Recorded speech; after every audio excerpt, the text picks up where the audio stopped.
Take out the loose plate. Unscrew the hex socket screw and take out the piston housing and spring.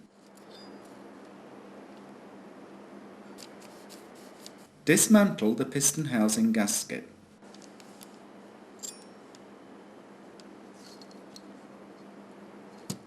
Dismantle the support ring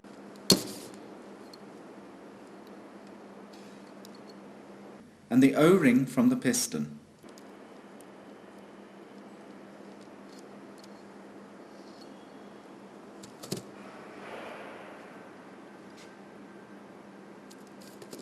Dismantle the plate by removing the nut.